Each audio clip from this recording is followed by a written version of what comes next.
Hello! Today is Saturday, December 16th, episode 64 of Block Digest. And at this moment, we are at block 499,667. Just a hair's breadth away from 500,000 blocks, people. And today we got Mr. Rick. Hey, everyone. How was your Saturday? Miss Janine, the only, I guess, real journalist. Hello. Although I wouldn't say that about me. You're the closest out of the bunch. And Theo Goodman, resident meme master. And Darth Vader. Yo, what's up, everybody? Let's rock it. Nice. And it looks like JW popped in just in time with his new Darth Vader mask. What's up, JW?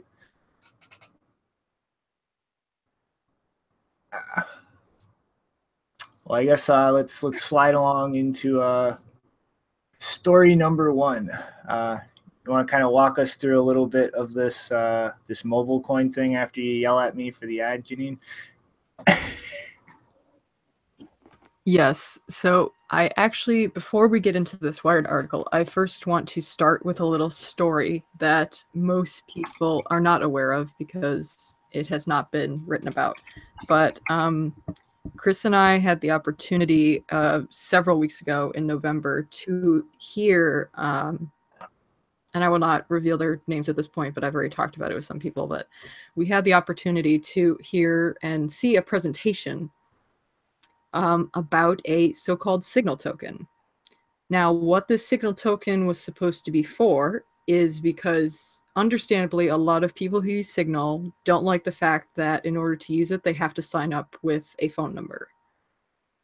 That a lot of people don't like that security model. So, and the reason Signal, to be fair, the reason Signal uses phone numbers is because they use it as an anti-spam mechanism. It's a way to,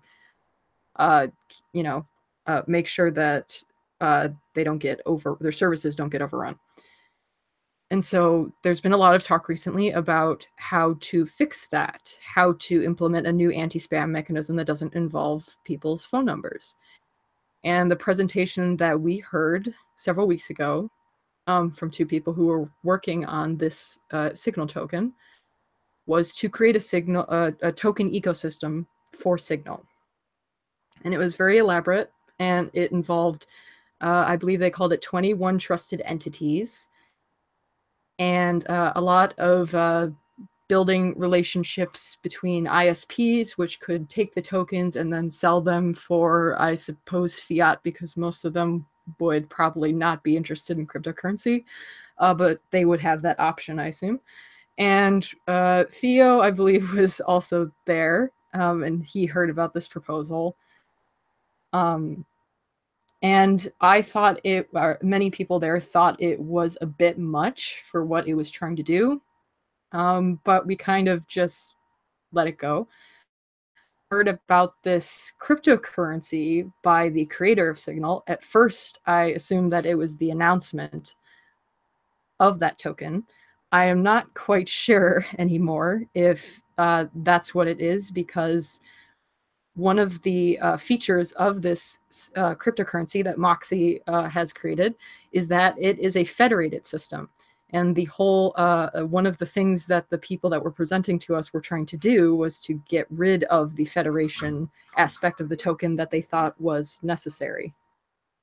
So with that in mind, I just want people to be aware that there is some kind of plan involved with apparently creating a Signal token specifically for Signal, and that the purpose is to be an anti-spam mechanism. Now, as far as what I've seen with this MobileCoin thing, that is not that has not been its stated purpose. I would be a lot more receptive of a token that was specifically a token for an app coin to work, versus creating an entirely new cryptocurrency for pretty dubious reasons.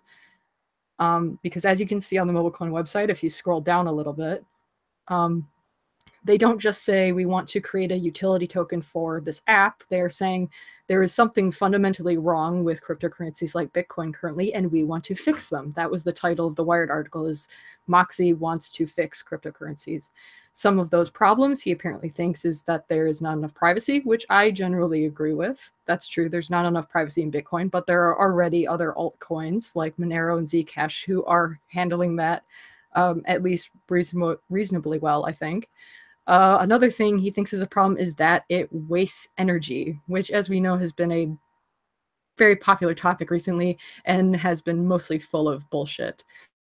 I can't, I don't have the links to that, but we've talked about this already on a number of shows. Yeah, I don't know if you guys have anything you want to say on it first before we go into like the actual details of why this cryptocurrency is a bit weird and scary. I was actually kind of interested in this until you said that part of the motivation is that it wastes energy. And I think it's funny that new people come into the space, even if they're, even if they've got a good reputation, they've built stuff before, and they just don't get some of the fundamentals, and they think they're gonna, innovate without it. It's like watching somebody walk into, an OR and saying, "Hand me the scalpel. I got this," without having the basics. I mean, proof of work is amazing, and if they can come up with something better, that'd be great. But it seems like when this stuff happens, it's just somebody just not even understanding the fundamental problem that's trying to be solved. Yeah, I think a scalpel is really wasteful. You're wasting a lot of energy with the scalpel, and it's broken, doesn't work. So we have to fix that. right. Now, I think that I'm gonna agree with Janine. There is another. I don't think this has the same intention that the project thinking has, which would be to, so you can use some apps without having a phone number. Would one of them, and would help spam as far as that goes. So I don't think that's it. I don't really get it either. Get the thing. It's what I don't know if that article started it or this is a campaign. Today on Twitter. Shit. Am I right now? Test. Not too wrecked. Go ahead. That's right. I can understand you, but the I'm internet wrecked. is clearly abusing you again. Like, you really need to file a restraining order, Theo. Right now, it's actually okay with that mic. The last time you talked. All right. Just want to say, they're going crazy with the whole wasteful energy thing. I don't really get it.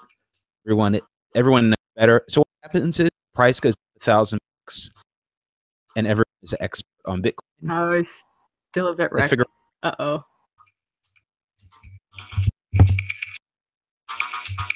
Hey, I'll All right, that is unacceptable. Domestic internet abuse is not okay just because he's a man. Okay. That's awesome. No, I mean, I think what he was trying to say is that everybody's going crazy over this internet thing, and that that everybody's going crazy on Twitter about the energy thing, and it's just because they don't understand the problem that we're trying to solve, and they don't understand that, like, you have to do some kind of basic analysis, right? You can't just say, to go with the scalpel analogy, scalpels are terrible because they remove living tissue, and that's super inefficient. You got to go, well, what's the alternative? We used to just use sharp rocks, right? So, okay, it turns out a scalpel is actually pretty freaking great compared to what we had before. And if you got something better, you got, laser cutters or something, bring it on, man. But don't just show up and say, this is infinitely better than anything we've ever seen in the history of the world, and it's terrible, and I don't have any suggestions. Mm-hmm. And I mean, in this specific instance, to kind of jump back to the Moxie issue, Janine, explain exactly the fundamental fuck up that they made here to completely negate their claims of a superior system. Yeah, so as you can tell, I'm already not in favor of this cryptocurrency, and maybe that's a bit unfair because apparently it will take them 6 months to a year to make it. This is just the white paper. It's not even up and running or coded very much, if at all. But yeah, so there are several things that I want to point out about why I think that this cryptocurrency, if that's what it's going to be, is a bit scary. So the first thing is that they very prominently, both in the white paper and in the Wired article, talk about how integral Intel's SGX, which stands for Software Guard Extensions, how integral that will be to this system. Now, I think we've talked about, I believe we had a debate between Shinobi and Acnix like several episodes ago about the merits and the problems with SGX. So if you want to see that, you can just search back through our shows if you want more details on that. But I would say, as a summary, the biggest problem with SGX is, one, it is closed source. So you can't, no one except Intel, except under very limited circumstances where they have partially open sourced it, apparently. But most people will never see the code that is running inside SGX, so they can't verify it. Number two, to use SGX software, you have to get permission from Intel. You have to have a license. And the license conditions say that at any point in time, Intel can revoke that license. Two implications. One, it means that if Signal or whatever group is using this cryptocurrency were to come under the scrutiny of Intel or anyone influencing Intel, they would basically have at least a legal kill switch, if not a technological one, as we have talked about before. They would have a legal kill switch on the project. They could render it, they could easily sue them if they kept using the software without Intel's permission. The fact that anyone who uses this cryptocurrency or runs this cryptocurrency needs a license implies that anyone who forks it would also need a license because they would be a separate party. So it would be very complicated, if not legally impossible, to fork this project and improve it. It would essentially be under the control of Moxie and his development team. So that handles the SGX part of it. The second thing, there were two very confusing lines in the white paper. First, it was a quote in the article where one of the developers of the project, I don't remember his first name, but his last name is Goldberg. He said that the reason that this cryptocurrency is better is because the ledger is stored in the secure enclave, and so it is not visible to anyone. It is private. It is essentially a private ledger. And he says, if you put the cryptocurrency inside of the secure enclave, then people can run the nodes without seeing what's happening inside them. If you can't look at the ledger, how can you cheat it? And my response to that was, if you can't look at the ledger, how do you know that you haven't been cheated? That is one of the biggest points about Bitcoin, is the ability to self-verify without trusting anyone. And also for anyone, regardless of whether they're Intel or Moxie, to be able to verify the code. Another thing, which was directly in the white paper, was they used a very interesting definition of public, where they said this means that the ledger is public, quote, and distributed to all MobileCoin nodes, but will also simultaneously never be accessible or viewable by humans. I don't know about the rest of you, but something that is never accessible and viewable by humans seems like the exact opposite of public. So I found it interesting that they tried to say it was still public and then say it was, in fact, not public. And my final criticism of it is that there is not anything fundamentally new or revolutionary, as far as I can tell from this white paper, about this cryptocurrency, because for one, they use the crypto note protocol, which signature algorithm, and also for one-time signatures. And that is what the cryptocurrency Monero already uses. So they have basically reinvented Monero, put it on a federated system using a Ripple fork called Stellar, the Stellar protocol, which has I think it's similar to Ripple in that it has a so-called unique node list, which is like the kind of trusted nodes or the big nodes in the network. And thirdly, of course, Intel is the trusted third party. So what they've basically done is taken Monero or what Monero, the fundamentals of Monero, put it on a federated system called Stellar, and then added Intel as a trusted third party in the mix. So that was my main criticisms of this. Yeah, what's like, oh, go ahead. or sorry. No, I was just going to say, I think that we're right to be super critical about these sort of innovations if they don't show up with, something that shows that they know what's going on in the space and that they're making an actual contribution. But then on the other hand, if this was a side chain, it wouldn't bother me at all, right? Like, I feel like if you're trying to come in and you're trying to replace, the IP layer of the network, then, you really got to bring something to the table, right? But if you're just, trying out pets.com or something, or something, something better, right? You want to sell books online, you want to be on that sort of next layer up on the internet, then yeah, bring it, right? Try anything that you want. So if these guys were working on a side chain the way RSK is, I'd be like, great, we're the more human energy and creativity and capital that comes into the space, the better. And even if they make mistakes, these are smart guys. They'll learn and then they'll make some real contributions over time. So this sort of stuff just makes me really excited for taking Bitcoin to the point where we can really support side chains, because I think we're losing out on a lot of because we can't support those extra layers quite yet. I think we're losing out on a lot of creativity, and people are going to come in and try stuff and get frustrated. I mean, it's coming. It's all part of the process and the pain of building something amazing. But yeah, I don't know. For me, that's a huge distinction, right? Whether you're trying to build on top or whether you're trying to compete with something that's less secure, really puts you in a bad light, I think. Mm-hmm. And I mean, like Janine said, like I kind of somewhat defended the use of like SGX or secure enclaves and in the context of like managing your Bitcoin keys, as long as you're aware of kind of the trust model and the trade-offs you're making there. Because I think in the right circumstances, it could offer a security upgrade from just a vanilla smartphone or an insecure device for people who can't really manage these things themselves. But that's kind of a whole different thing than what's going on here, because that would be an entirely opt-in method that you are in no way whatsoever required to use or shut out of the system you're trying to utilize for not using it.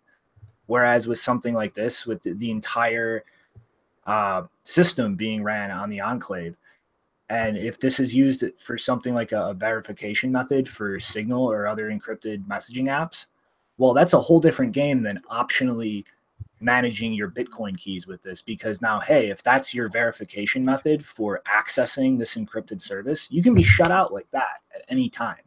It's pretty much just giving Intel a kill switch at the foundational level for an encrypted messaging app. Yeah, and I mean, like there's scenarios where that would be okay, right? There's scenarios where I trust Intel, right, with $50 maybe, right? Maybe $500. And so if I can get super fast transactions or convenience, or they just have a great team of designers that build a beautiful user experience and it's not as secure, that's cool. But it needs to be built on top of Bitcoin so that I can move from stuff that's secure to stuff that has other features and then back to stuff that's more secure, right? Because security has to be the bedrock here. We can't compromise that layer. And there's no reason to, right? These guys just need to be a little bit more patient and maybe help contribute to the open source project of getting sidechains going. And they're going to be a lot better off in the long run anyway. But yeah, I mean, that's my complaint, is that they're compromising security in order to get functionality instead of just, like you said, making it opt-in. I think that was a good way to put it. Yeah, I think that it's I don't know, looking into this whole project, like we're saying, I think they're just sort of missing the broader picture here, because like you looked into that article and it really felt like a Bitcoin hit piece talking about how Bitcoin was created for micropayments and, trying to get a huge like transaction volume. And, they, like we're saying, they had this narrative that they're running with as far as, it's a currency, and not really, taking into consideration that we don't really know exactly how this, store of value currency thing works until, it gets built. And like, I mean, we're building that. And I mean, like you're saying, I think, side chains, you want to do that on a side chain, like that's fine. but like we have to get the store of value first, just because, I mean, like who's going to put their value on it? I mean, so yeah. And it's just yeah, it's kind of upsetting because like we're seeing all the Lightning Network coming online and the Segwit, you know, coming online, and we're still talking about, you know, like we can do this with something else and we're going to create it all over again and make it better on Stellar. And it's just, yeah, it seems ridiculous. But you know, I don't know if these really smart guys that can code this stuff are just missing this concept, or if they're like using the nuance of the argument to be like, well, this is going to work and we're going to sell you as much as we can. And I don't know which it is, but I don't really like the fact that it's happening either which way. Yeah, and I like at this point I really have more questions than answers, because I was talking about this with someone else today, and one thing, there's no mention in the white paper of how the coins are created.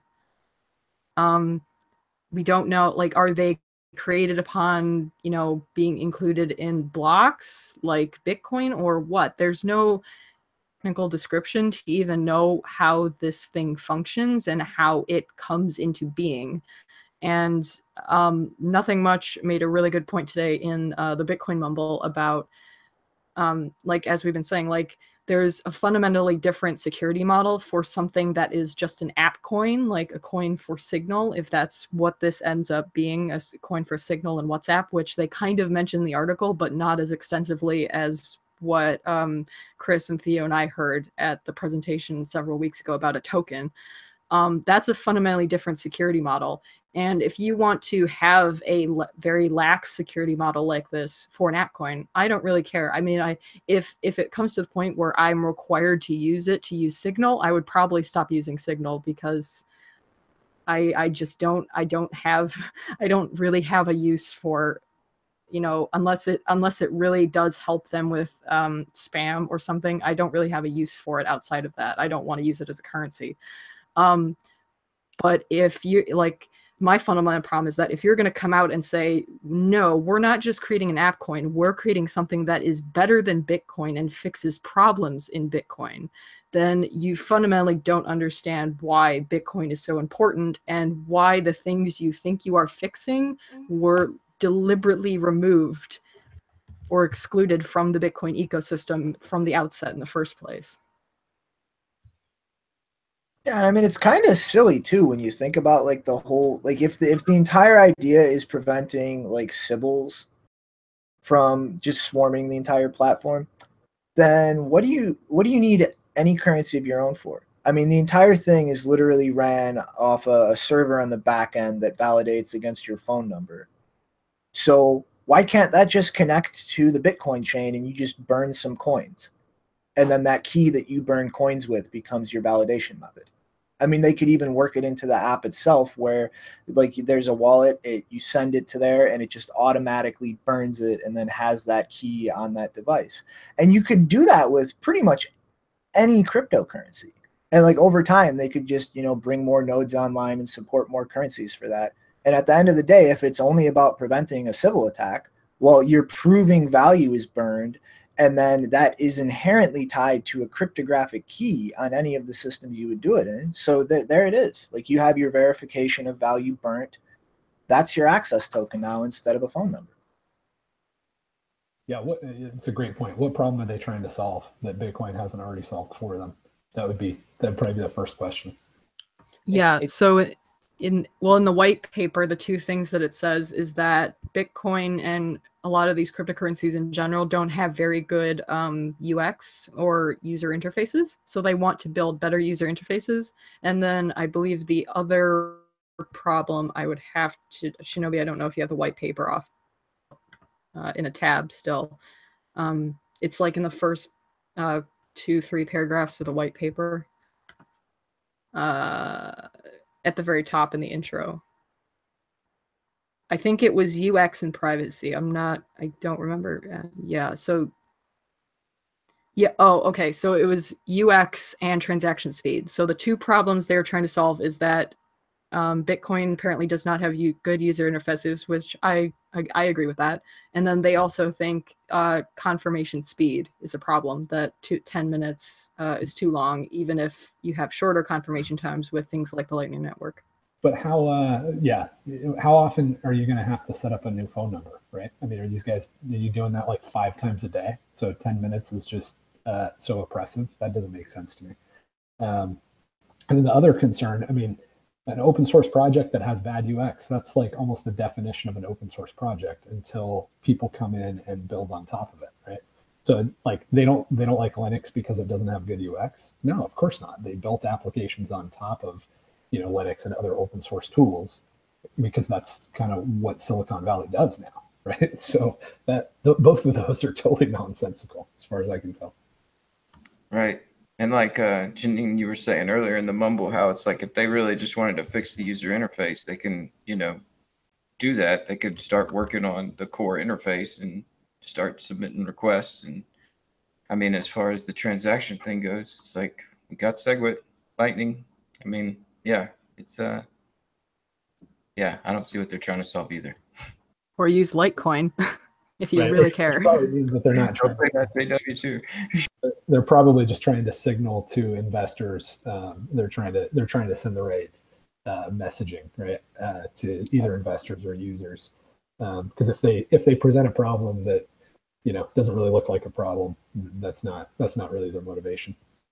That's where I don't think they need to, though. I don't think they need. That's the thing. I don't really understand. I thought that the whole idea when I first heard anything having to do with Signal or actually it could be used for any app similar there to Signal in a way, potentially, is that it's just a utility token for anonymous authentication, and in that way prevent Sybil, not not this other stuff about wasting energy and all that kind of stuff. Yeah.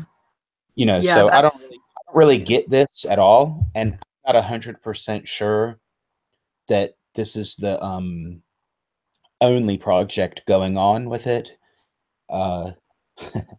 And I don't, as far as like, I don't really think that it's the right signal to any investor or anyone or anything like that either. It's actually, if you make a solid token for or system for anonymous authentication, that solves the problem.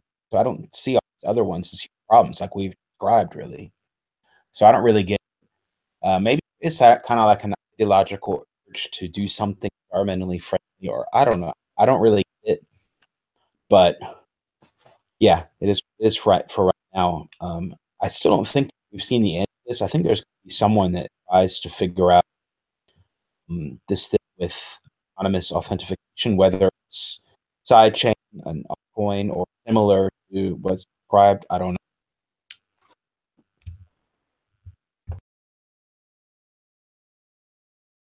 Theo, the internet does not like you today, my friend. But I guess JW's got to cut me on that.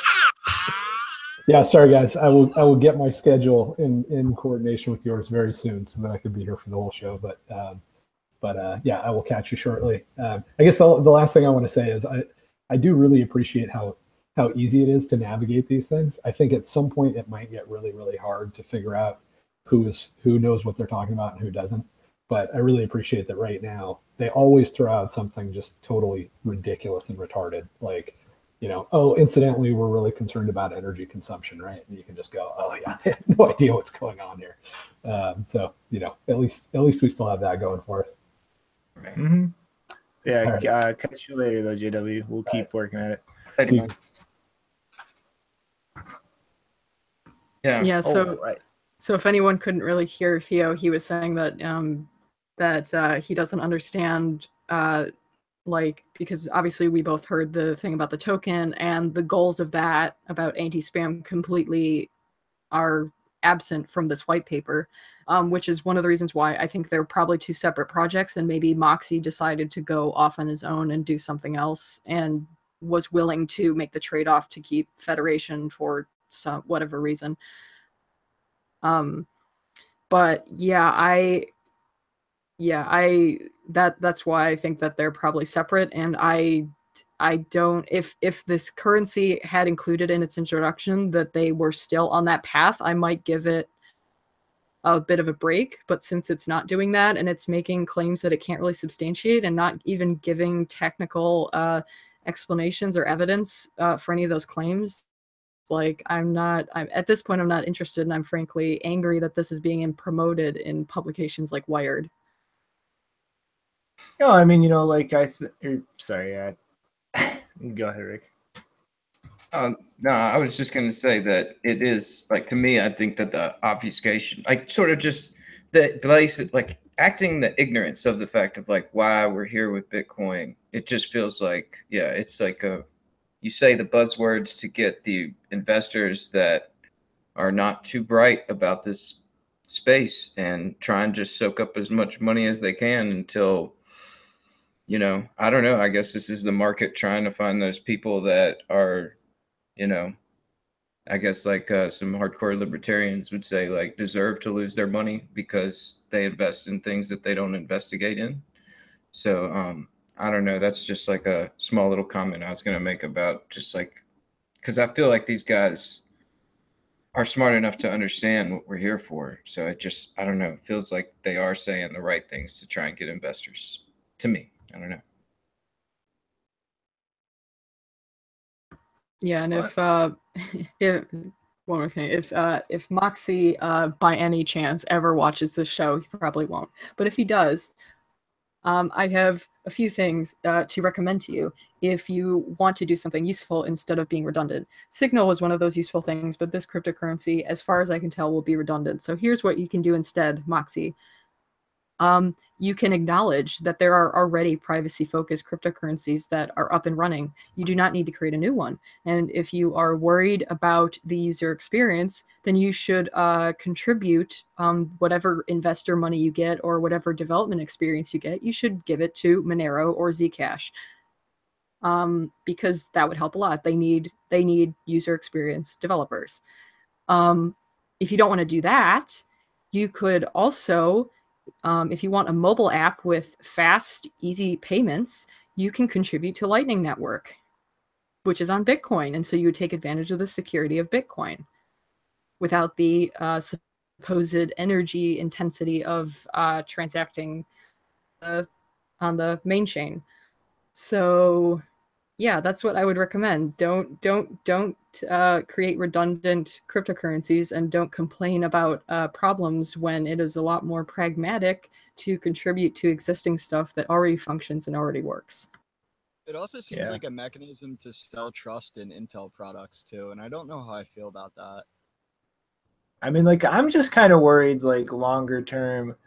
A lot of these projects that are like privacy centric or trying to push like ease of use for encryption are kind of smaller and not really the best off financially. And I just really hope over the next few years we don't see just one after another of these projects just getting dollar signs in their eyes and trying to tokenize or blockchain all the things just because they see it as a way to generate revenue or put money in their pockets, when that's kind of been a struggle, I guess pre-retarded blockchain craze.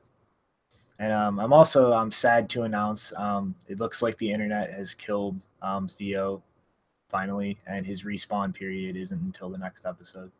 So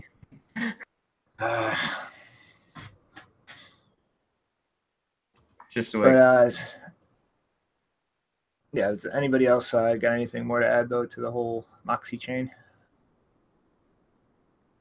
Just a last little tidbit about what you were saying right there is like with these security chat ads is like, yeah, I mean, like, I guess we've seen them kind of getting cracked down on by the government too, right? Like, I mean, WeChat and Telegram, like they were being used in China for OTC trades. And so they were, yeah, I guess, those platforms, it's not like the best money maker. It's really like you're kind of fighting the system. So yeah, it's difficult.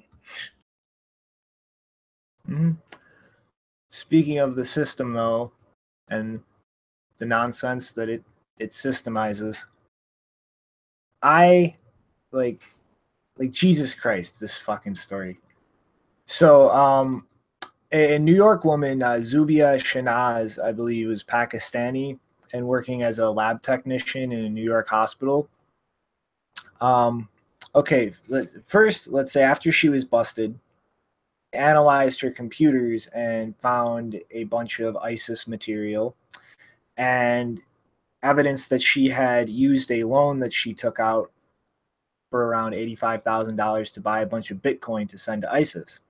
But here's the catcher. She gets caught and arrested in the airport for carrying back into the country $9,500 in cash. So, like, help me unwrap this and make sense out of why the lady using Bitcoin to send money to terrorists paying almost $10,000 of cash to act as a cash mule on an airplane. Because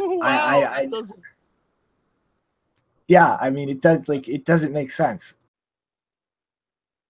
Yeah, I mean, if Bitcoin is this like magic internet money that makes it impossible for people to see it, except for TSA, they apparently think people hide Bitcoins in their bags. Yeah, why didn't she use Bitcoin? Why'd she choose to use cash? And it's very interesting that Bitcoin is being blamed here, but cash isn't. Like, does no one think it's a problem that US dollars are used to fund ISIS? Does no one see that as an issue? Or is it only Bitcoin because you don't like Bitcoin and because it's not... I love how in that article it says, despite legal tender, the price has gone up. It's like, okay. I didn't know that price was determined by whether something is legal tender or not.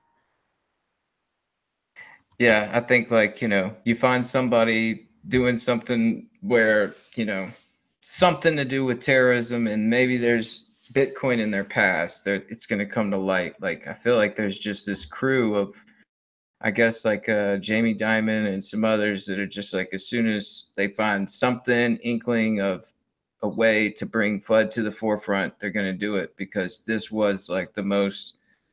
How is Bitcoin involved in this other than she invested in Bitcoin at one point? And that's the only thing I've saw in the article about Bitcoin. Like, for the rest of the thing, she traveled to Syria, and then she's still fighting. Like, I mean, I'm not going to say what she was using the money for, but she's fighting, saying she was using it to help Syrian refugees. And, I mean, like, am I going to trust this article over her word? I mean, like, right now they're both up in the air. And yeah, it just looks ridiculous. It just looks clearly like Bitcoin was brought up because there was some sort of way to tie it to terrorism, or some sort of way to tie it to money laundering. And yeah, we know it's FUD, but unfortunately, some people will probably read it, and then we're going to hear about how I heard about Bitcoin. Yeah, it funds ISIS. Oh, shoot. Oh, well, we'll try and clear it up. But Rick, didn't you know? The Terry's gonna get you. They're going to get my Bitcoin. Right. Fund the war. That's terrible. I also find it interesting. Does it actually say in the article how they discovered that she had that much cash? Because they clearly pointed out that she had under the $10,000 limit, and if you have more than $10,000, that's where you declare it. So, say how they actually found out how she had cash, or did they invade her bags regardless of the amount that she was or was not supposed to declare? I imagine that. Yeah, I don't see anything about how just that she was arrested carrying. I mean, yep, that is a pretty good point. But like the whole thing, it's ridiculous. I mean, it is like completely farcical. Like it makes no logical sense at face value. I mean, there's really no specifics here other than just putting ISIS and Bitcoin in the same article, and it's ridiculous. Like it really is entirely ridiculous. And I don't think this is going to be...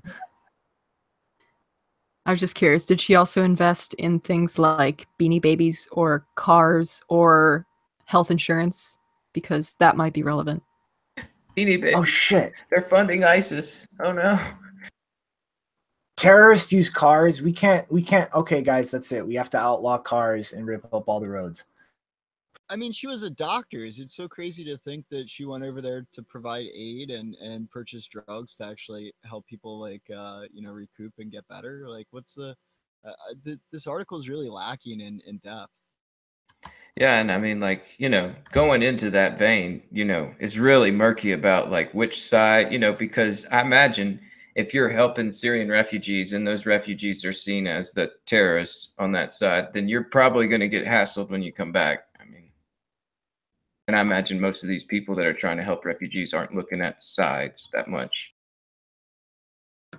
I also think it's kind of an interesting dynamic when you have a state who is kind of trying to clamp down on Bitcoin and cryptocurrencies and make it hard to use. And at the same time, they're also kind of criminalizing the use of their own legal currency.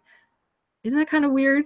Like, they don't want people to hold or carry above a certain amount. Like, they're actively trying to make you carry less of of their own currency. Is that not kind of weird? Well, the other thing too that stands out is $9,500, not $10,000. The cash carry limit is very specifically 10K, and I'm willing to bet like how are you not going to declare that? That's a lot of money. That's only a mistake that foreigners that just have language barriers and stuff. I think are going to have issues with. So I don't think that was the case here. I think it's that war on cash, right? Like, I mean, you're close to the limit, so it's like, you're probably doing something wrong.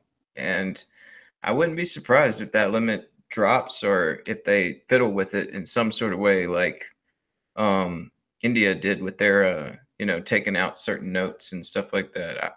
I wouldn't be surprised if we see those numbers drop and they start looking into people carrying just over 5 or something. I mean, it is ridiculous. It's like, here, we have this limit of money over which you have to declare it, but we're just going to fuck with people who have less money than that anyway, whenever we feel like it. Well, what's the point of the fucking limit then? Why don't you just have a blanket requirement to declare all money you're taking out, regardless of the limit? Most ridiculous thing in the world. It's like a mind game.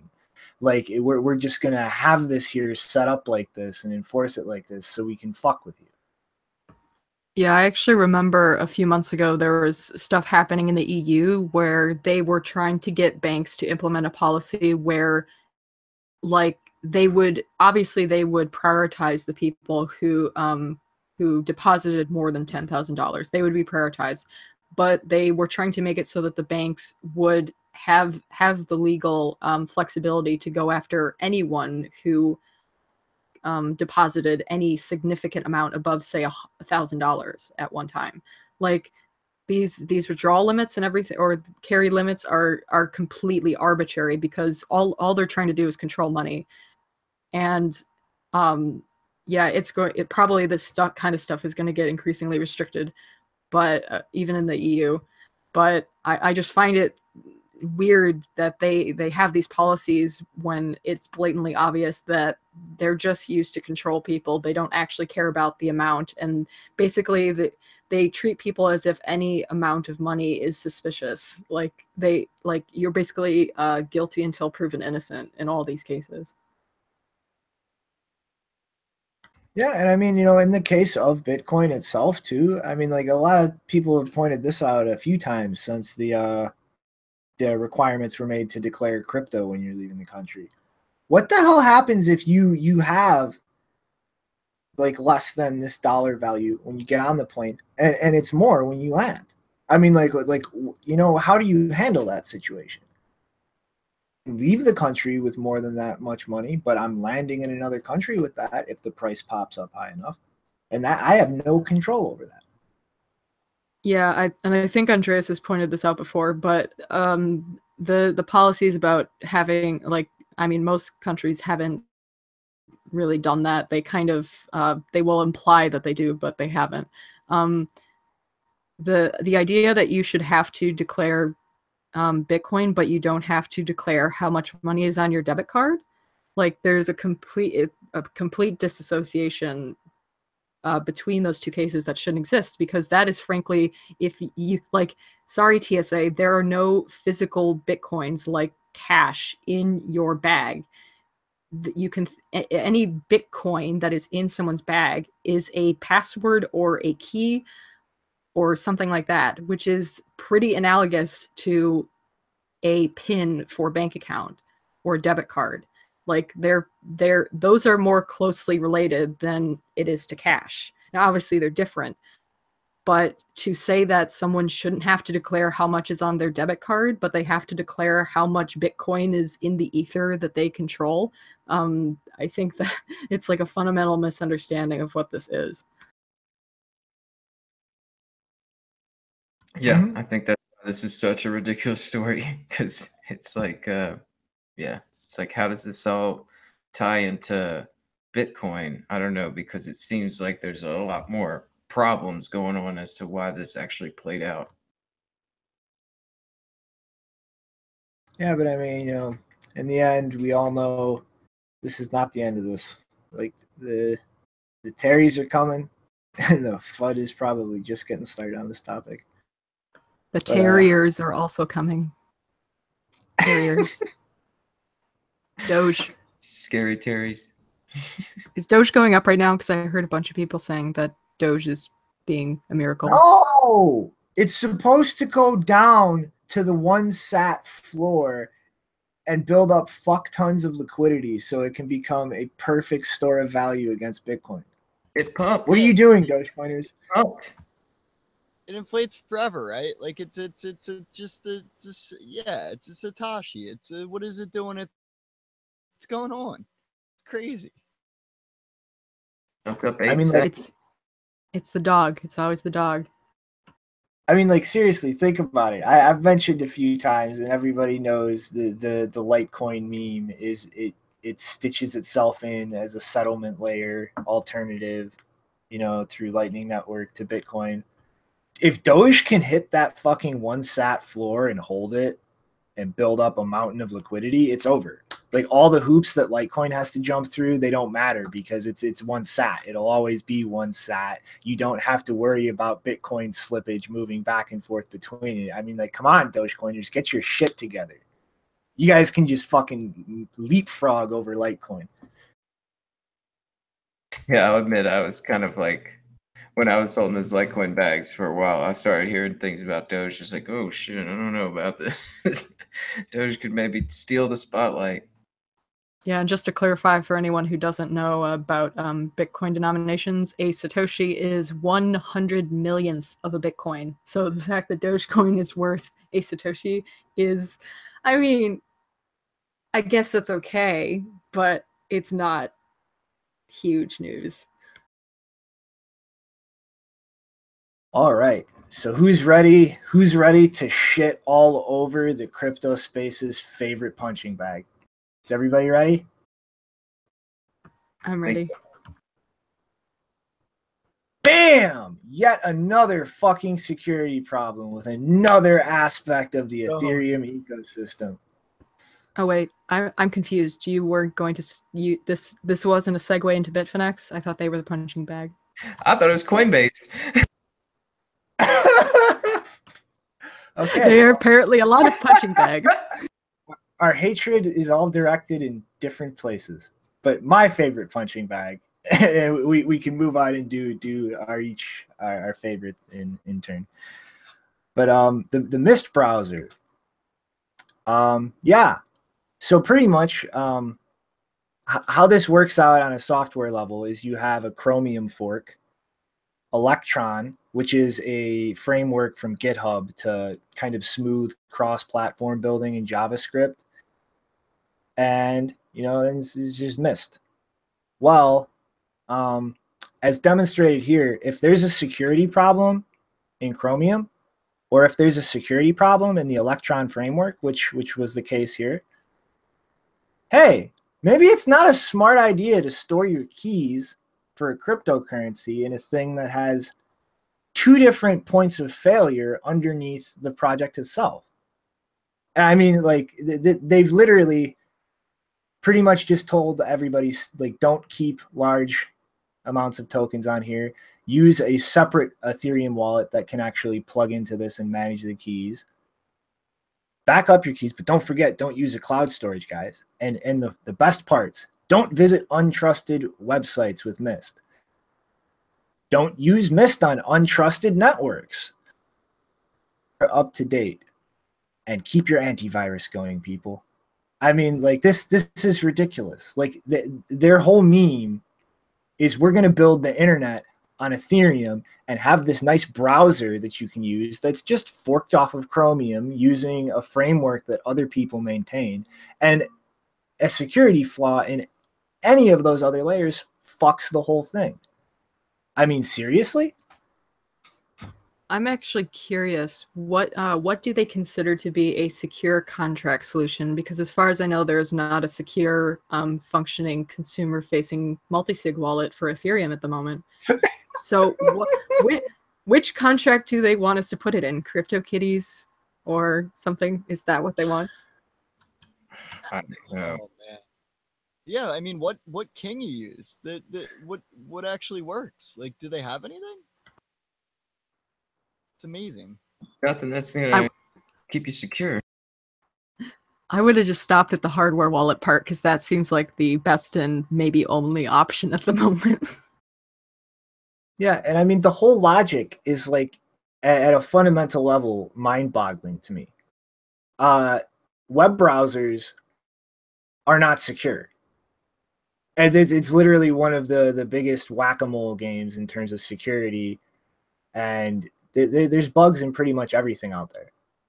So in what sane state of mind can you think that something like that is what you want to make the center point of how people interact with your crypto system, manage like their keys? Like that's what you want to give the layman, the average Joe, to manage the keys. That is the only singular stopgap against their money being stolen and interact with your system. Like Jesus Christ. Yeah, I think this shows, like, I don't know, whenever people start to get into talks about Ethereum in person, I still just like, I don't know, I tell people nowadays, like, because I feel bad about telling people it's a scam early on because of the price rise, and some people yelling back at me about that. It's just like, but it's got foundational problems like this. Like, where are you securely going to put this stuff, and how many hacks are you going to have to go through, or how many problems are you going to have to see before you realize like that this might not be the best thing to build a global computer on whatever they're trying to build. I don't know. It feels like I don't know. This is where it feels like Ethereum was just sort of built to suck up the money to blow it up at some point. I don't know. Hopefully it won't be too long from now, so it won't take up too much money.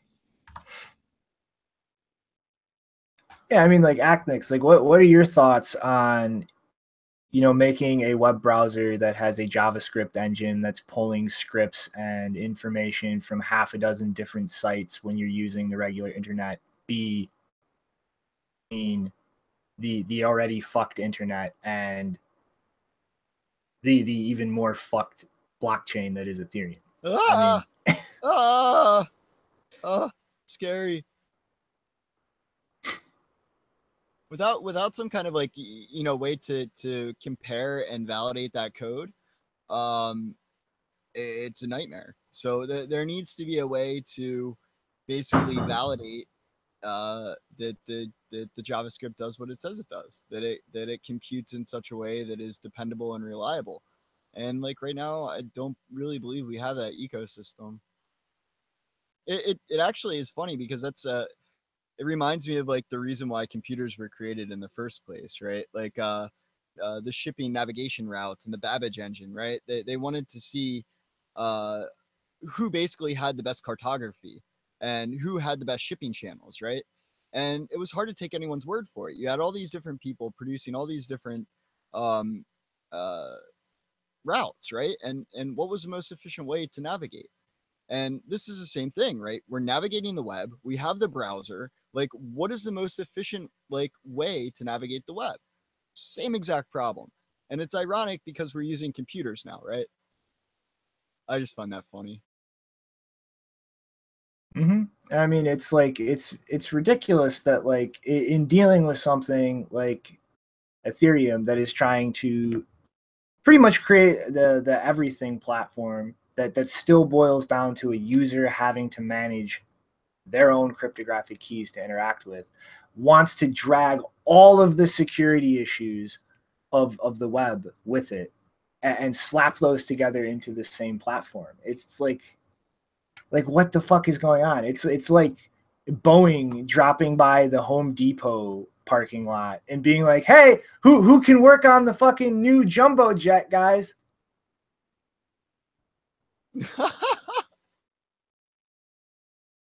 I'm sorry, I've been gone for a few minutes. Is Ethereum building a jumbo jet now?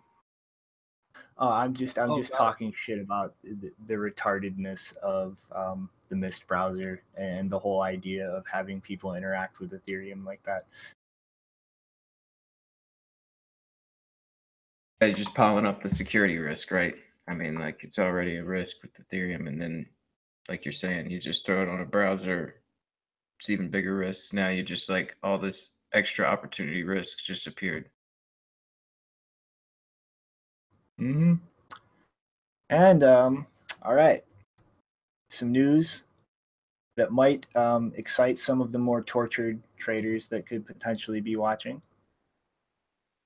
Drum roll.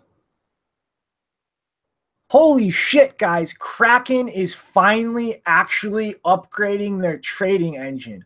Holy shit. Hell froze over. Jesus is coming down from the skies. Yeah, this has been big news in the mumble. I mean, you know, it's definitely not a user experience that I would want to necessarily defend here, but I mean, they pretty much go through the entire rationalization that all the businesses in the space kind of lagging behind and shit have been. You know, they're getting slammed with new customers, and they go through that whole spiel and sales pitch. Although one thing I do want to point out that in the case of Kraken, I do find very awesome. They specifically say that advertising your involvement or ownership of cryptocurrencies makes you a target.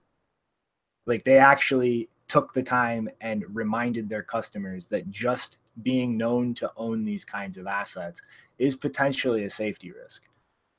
And that degree of like kind of forethought and responsibility in trying to kind of shepherd noobs into the ecosystem. I mean, it's kind of a singular small example, but I cannot think of a single company in this space at this scale that is even making the smallest attempts to kind of provide that the contextual awareness to complete noobs who are using their businesses to onboard themselves into the ecosystem.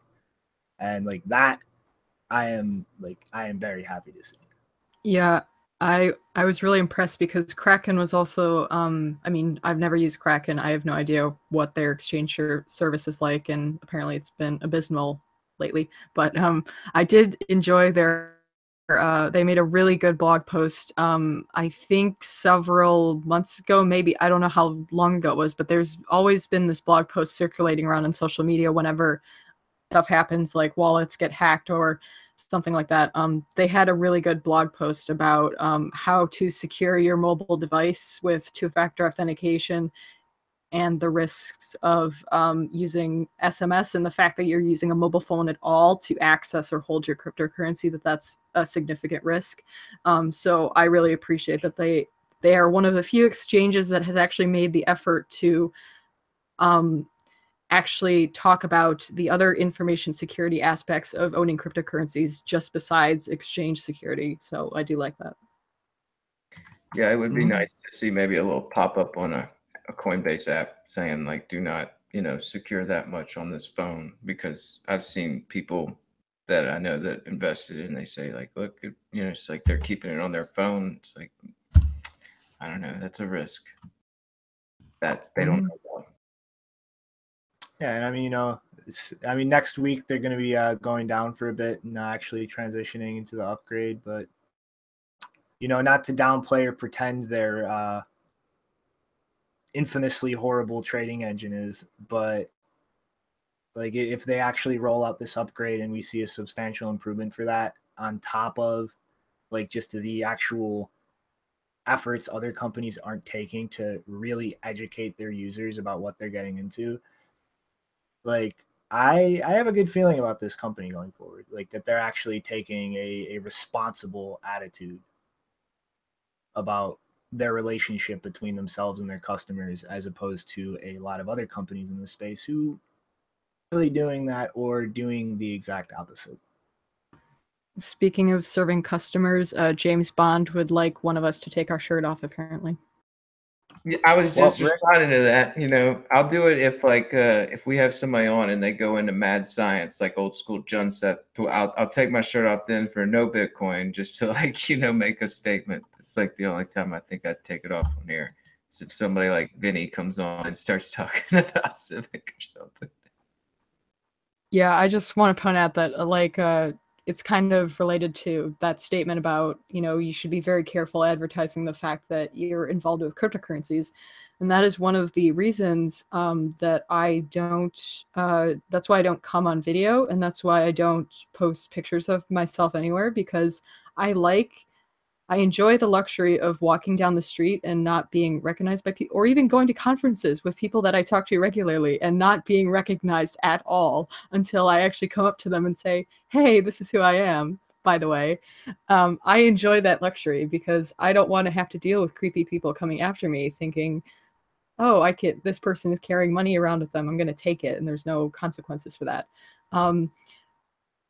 We did talk about that Facebook revenge porn mechanism, I think over a month ago. There's now a new thing, if you haven't heard. Apparently now it is possible with AI to paste random people's faces onto the bodies of performers. So it looks like someone else is engaged in that kind of activity. And so if you have any picture, especially if you have more than one picture, if you have pictures of your face online, be prepared in the next couple of years that you could easily become the victim of that sort of thing, because apparently it's now possible to put anyone's face on any video. Oh, I and don't Photoshop pictures. really, Yeah. So I've taken so many risks already, but you know what? I don't know. At this point, it's almost like I kind of just, it's like if somebody takes the time to like track me down and be like, hey, you're that dude, whatever, be like, oh, geez.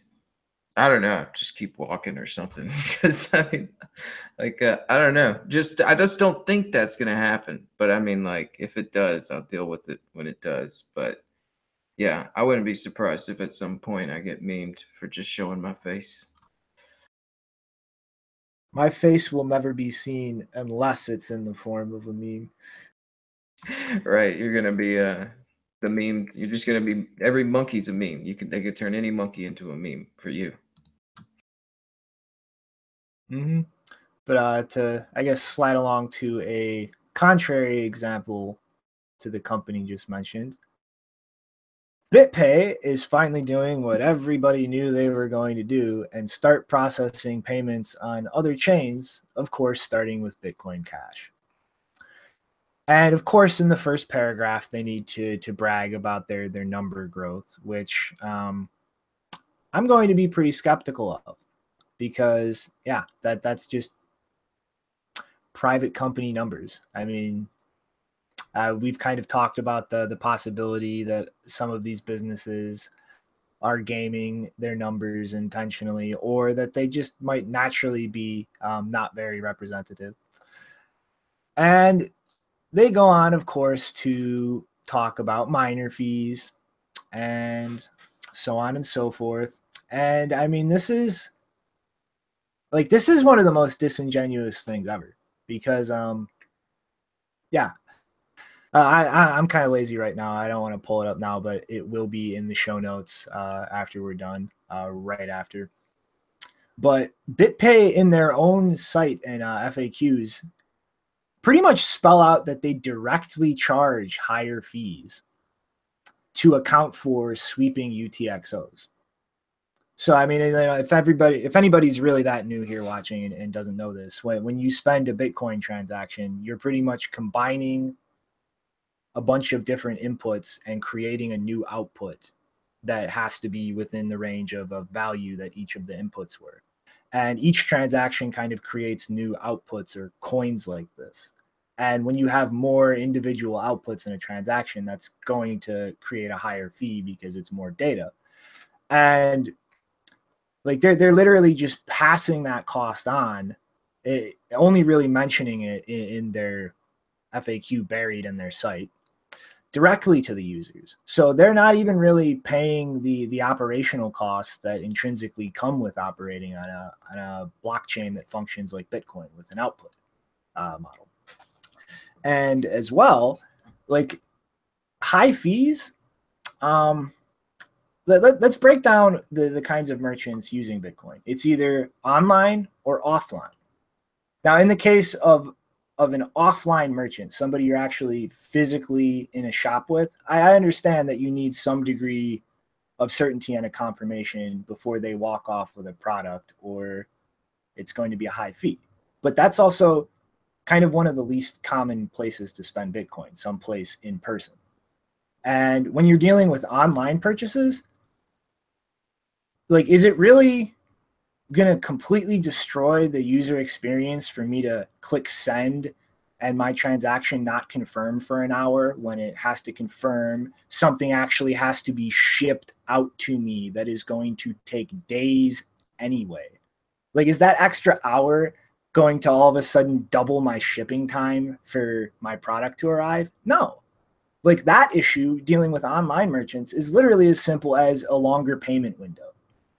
Like, just here, that's it. You click the button, you walk away, and if it doesn't confirm in the next hour or two, you get an email. You can use something like replace by fee. But as far as the good actually shipping and the timeliness of that, unless you're ordering it literally right before the window where the warehouse starts pushing stuff out for that day, it's going to make absolutely no tangible difference in a customer's experience. And then they go on, of course, to say, oh, we're working on Lightning Network, blah, blah, blah, blah, blah. But this entire narrative is these businesses just passing on their operating costs, expecting to just be able to run a business for effectively free, and then complaining when those costs come home to roost, and then actively continuing to exacerbate it as they complain about it and start trying to push people towards another product entirely. And it's fucking ridiculous. And Mr. Blake, I'm sorry I didn't introduce you when you got here, but I was in the middle of rant. I don't know what we're talking about, but I saw Bitpay, and I just want to say Bitpay is a fucking great company. They're honest. They're on the up and up. Anything they do, we should probably fall into line. If they have any like public releases or PR statements, we should, chug them down like ambrosia holy water, and it's probably going to be all good. Like, I wouldn't worry about Bitpay. I just wanted to come in and throw in my 2 cents. Don't worry about Bitpay. They could never go rogue for any reason or do anything irresponsible. No. Is that what you're talking about? You mean they couldn't write a blog post about fees and then talking about how acceptable it is for low value payments to be pushed off chain and how it's necessary for Bitcoin to function in the long term, and then write another blog post about why is everybody screaming about hard forks when we can just do things like slowly phase in stuff through soft forks, including block size raises through things like extension blocks, and how we don't really need to be up in a hissy about hard forks and they can just take their time and be no big deal because it's removing technical debt. And then, oh my God, fees, Bcash. Wait, wasn't it Bitmain money they got right before that sudden change in tune? I seem to remember Bitpay receiving a lot of Bitmain money right before they just. I don't know what all these irrelevant questions. Cui bono and who paid who? I mean, who cares who got lots of money from who and who wants to change the protocol that is the arc of value? I mean, it doesn't even matter, dude. It doesn't matter who paid who lots and lots of money to destroy what or to get the reins of, just chill out, man. Like, who cares about any of this stuff, right, man? Like, c'est la vie, laissez-faire, let dog eat dog. Those are all appropriate sayings that have to do with this. Don't you think, Shinobi? Ha, ha. Didn't Mount ha. Gox have like 80% of users? And I mean, it was fucking perfect, dude. There's like a monolith of the community. 80% of users trading on Mount Gox. It's just like, you know, works good forever. It's, you know, we don't need any competition in payment processing for BitPay. BitPay should just be the only ones to do it. Coinbase should be the only ones that do what they do, and nobody should compete. And then we should eventually get the government in to nationalize it so that nobody can compete. And then the, you know, the world to get better and better. You know, ideally, eventually we could get really big $20,000 supercomputer nodes. And if, you know, that would just be, if you can't afford that, then you could just piss off. I think that's a positive direction for the community to go into. And then if I can get a Lambo out of the deal, then, you know, sign me up even faster. Why would you want a Lambo? I want a Lambo so that I can be cool. Are you gonna put it? Apparently there is a car going, because people are talking about these Bitcoin license plates that they've spotted in cars, and someone said there is a car going around in San Francisco that's has a license plate that reads "Gas LOL," which is like the best license plate ever. Gas lol. I don't know. I think if I was driving a Lambo, it would just illustrate to people that I don't have a good grasp or concept on time preference. Even better if you rent it and then post pictures of it on social media to make yourself look really important. Isn't that what that one guy does? Like, I have that on my Twitter for sure, but isn't there the guy that that like he talks about nothing but that? And he's like, "What's up, YouTube? Back at my mansion. He's on my cars." And didn't the guy from like H3H3 go to his garage? Who's like, I want to see the pink slips. And then he was like, "No, let's go talk about something else now." Ty Lopez, yeah. Lopez, I love that guy. That guy's my spirit animal. I was referring to someone else directly in the space, but yes, that might be an example that I'm not fully informed about. But yeah, guys, if you want to make sure that that person, you know, they need to pay the rental bills on that Lambo, so make sure you pump the Bcash price. Bcash. Dude, I actually think it's a perfect name because I think it's a perfect name actually because if you want a cryptocurrency and you want to be cash, you want it to act like cash. It's like it's a perfect name. It's like you should make it the motto and then it could also be the name at the same time. What's wrong with that? Just be cash. Just be cash. You know, it's like just be better. Just be cash. Oh man. Because I mean, I don't know what anyone else, but the BCH please, that's not the most appealing. Like if I wanted to attract poor people, especially, you know, considering the fact that women around the world are often the people that, even though they aren't the breadwinners, they certainly do control a lot of the financial capital of the household. I don't know how it's appealing to poor women to have your t-shirt phrase be "bitch please." That seems not the best marketing decision. Whenever I'm speaking to my wife or like my grandmother or like matron, I'm just like, "Bitch, please," and it goes really over well. And what I'm trying to communicate lands with that. They really pick up what I'm putting down when I communicate in that way. So I really, you know, appreciate the BCH please. I think it's a good. Their whole strategy is just like completely fucked when it comes to like PR. I mean, like I just got into a little tiff with a Bcasher on Twitter yesterday, and he started off by trying to virtue signal on behalf of Venezuelans dealing with what they're dealing with down there. Always a good maneuver. And I found this quite funny because, you know, I'm sure down in Venezuela there are people on both sides of the entire block size issue. You know, there are those who are more concerned with maintaining their wealth. They're with making cheap payments, but for anybody not in Venezuela to really kind of comment on the predominant or general attitude there is pretty ridiculous. And, you know, all we can really do in lieu of that is actually try to find people and ask them or look at data. And so when he kept trying to just go like, you know, Bitcoin is dead down there, like nobody's using it, they're all going to Bcash. I went and looked up the data for Venezuela on local Bitcoins and some of the volume, and showed him a chart of the Bolivia volume in local Bitcoins, which looks pretty much like the Bitcoin chart itself. and is literally up in like the tens of billions of US dollars worth of volume in the Bolivar. And his response was just, "You're measuring value or volume in the Bolivar?" I mean, it's ridiculous. It's like they're trying to just like co-opt like what people dealing with what they are in Venezuela as like some kind of scapegoat mascot hybrid. But then when you actually start trying to break down like the possible sentiment down there objectively, they just deride things. They just laugh at like the situation down there.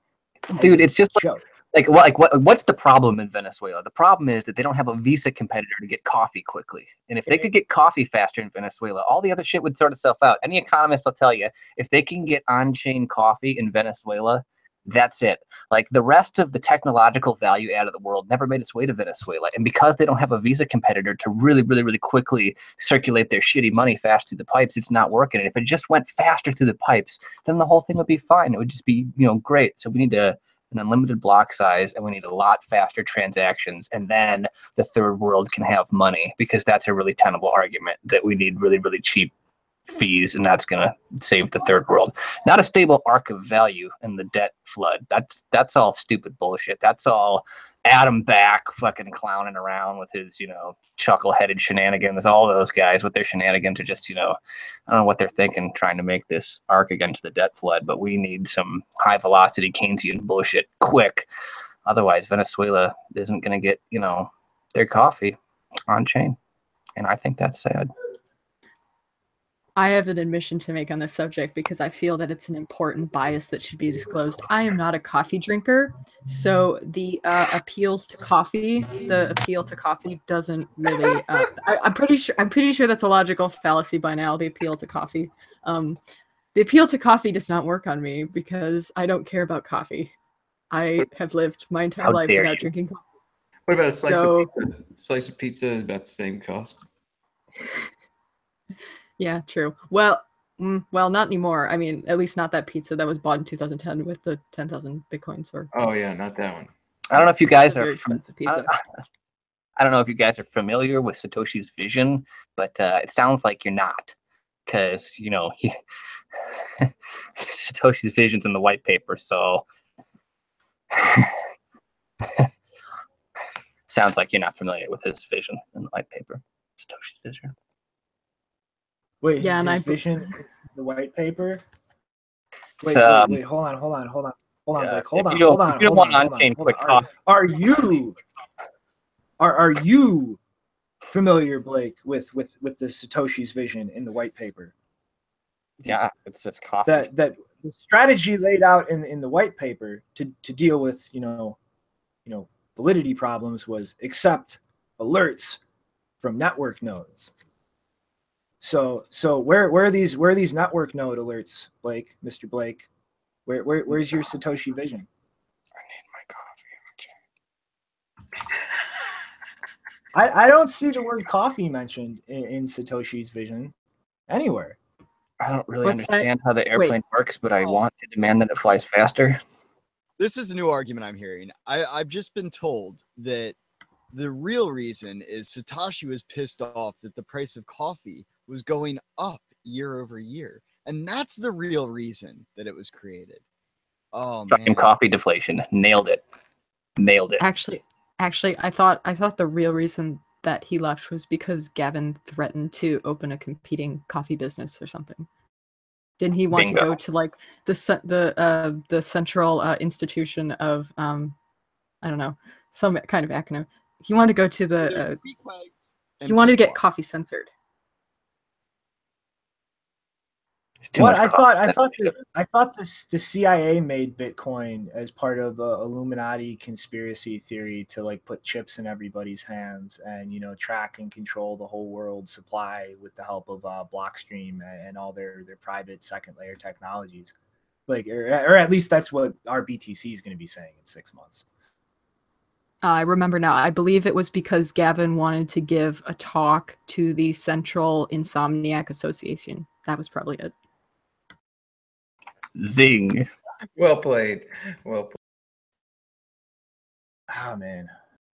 All right, guys. So we ready to open the doors for the bankers? Come on, guys. Let's get more bankers in here. We need more bankers. Otherwise, it's not going to be worth money. So obviously, we have to sell out the entire system to the bankers. TD Ameritrade is going to help us with that, guys. More futures. Just God bless TD Ameritrade. Hashtag blessed. And I mean, the interesting part is like this is like one of the biggest online brokers for futures contracts. Like this is going to be a big influx of stuff. And I mean, you've got the Chicago Board of Exchange, the Mercantile Exchange, this.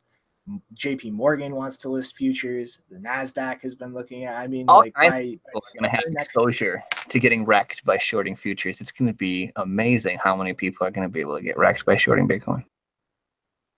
Yeah, dude, like Wall Street's the rocket fuel. Yeah, and it all just like I don't know, it's all taken off. Like I think it's funny to see how these futures markets are just like one after the other. It's like you know, one said they're gonna do it, and then they're all just trying to jump in front of it. I mean, like this one's tomorrow, and then the CME's on Monday. So I mean, yeah, it reminds me a lot of telcos. They were very resistant to TCP/IP, and then as soon as the first telco adopted TCP/IP, it was way too expensive to try to compete with that with the legacy technology offerings, and so it was just like one after the other.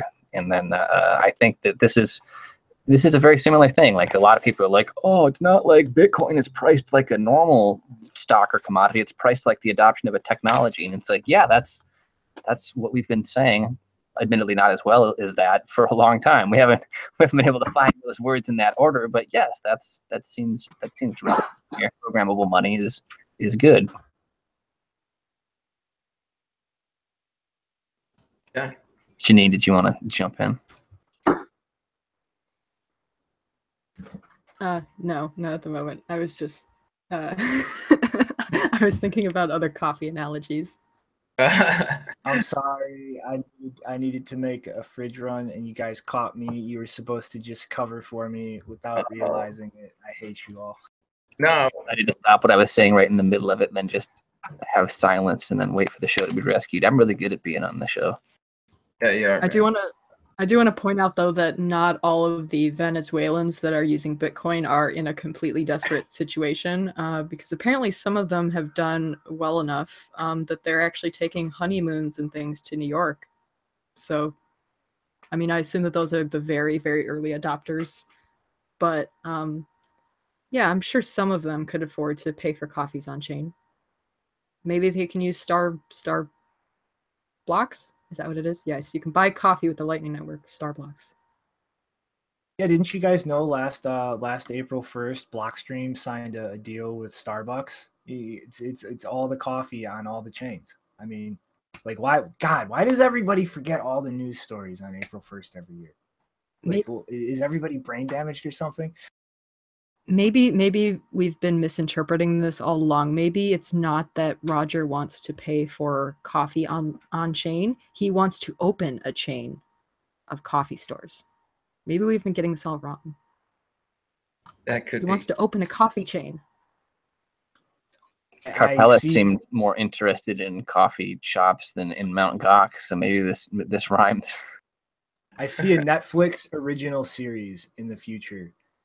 10 years from now, Roger's lost all of his money. He's completely had his reputation ruined, and he opens some small coffee store in Japan and undergoes the grueling struggle to turn it into a giant chain. Dude, Netflix is getting out there. Have you seen this Bright show where it's going to be like Will Smith with like some kind of an orc or a goblin, and it was going through all this like virtue signaling stuff about like it's an orc, but he's like a person too. And then like we paused it, and I was talking to my wife, and I was like, maybe it'll be good. Like Stranger Things was good, and maybe there'll be like fantasy elements, maybe it'll be good. And then I unpaused it, and the next like 4 or 5 words were like a nuclear warhead that has the ability to grant wishes. So then I paused it again, and I was like, I'm sorry that I tried to defend this for even a second. That is the most embarrassing. Those words in that order are the most embarrassing thing I've ever heard. Yeah, I think the the best meme I've seen so far about Netflix, and that is like South Park had that episode where it's like, Netflix will greenlight anything. Just bring it here. We'll greenlight it. They're on top of it over here at the South Park. I noticed But it. And be if very I careful noticed with be very careful with Netflix, because apparently they like to look at viewer watching habits and then tweet about it on Twitter. Forced Oh, segue. Forced segue. Want to know another company that's kind of a big piece of shit? Coinbase. And you know what they're doing after Brian Armstrong tried to say that it was not really customers concerned to have Segwit integrated. Investors got railed with that as the second most popular question on CNBC. Oh, that's right. They're placating us. They're going to implement Segwit in 2018, guys. Because apparently that cold storage setup that they have, completely ironed out, finished, spec'd out, that they just, use, it requires a lot of company resources to, maintain an unchanging thing. Like, you got to have people like cross-checking stuff and rewriting paperwork for grammatical errors and typos. And they just don't have the time to roll out Segwit until 2018 because they have to make sure that the cold storage method stays the same. I mean, yeah, it's disappointing. It looks like their top priority is still just another round of altcoins. And I mean, it says their top priority is security, and the next is staying up during times of like these moon periods, which like that seems to never really happen. And yeah, it's one of those things where I don't know, it's upsetting to see them talk about Segwit as just sort of like this afterthought of these other problems that they're having. And it's like, if you could implement Segwit, that could probably solve a lot of these problems. I don't know. But yeah, Coinbase. That's what I thought. It was the punching bag earlier.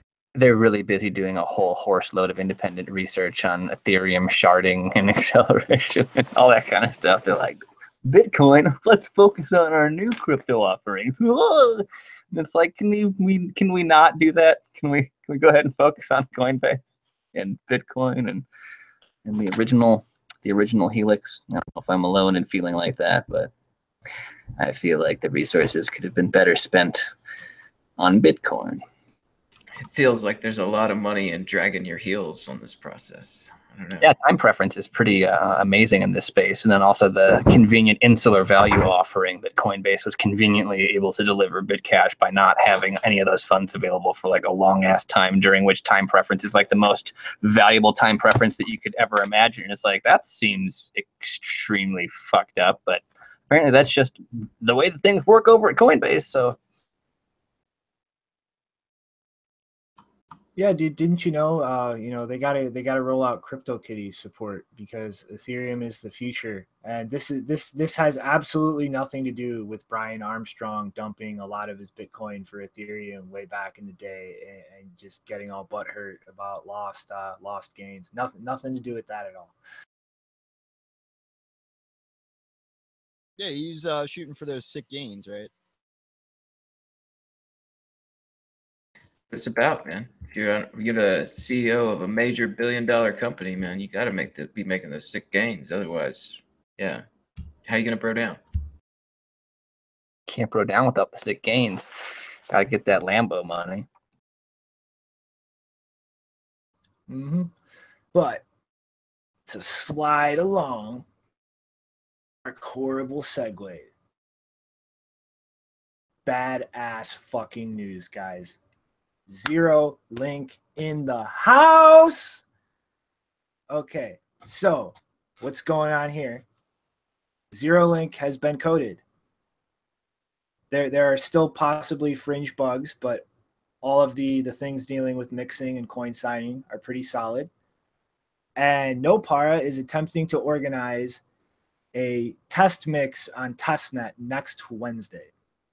And is even offering $10 out of his own pocket, not out of the donations he's received for development work, to anybody who participates in it And there's even steps in the Medium right up here at the bottom for how you can prove and claim the $10 afterwards. All you got to effectively all of your Bitcoin keys against your social media profiles. It's called Change Tip Part 2. Oh, for fuck's sake, Blake. But one of the most important things, though, when it comes to mixers or anonymity tech is the anonymity set. You can't obscure yourself in a crowd of 2 people. Pretty much shooting for 100 users. And the mix is going to require a minimum of at least 21 to actually initiate the mix.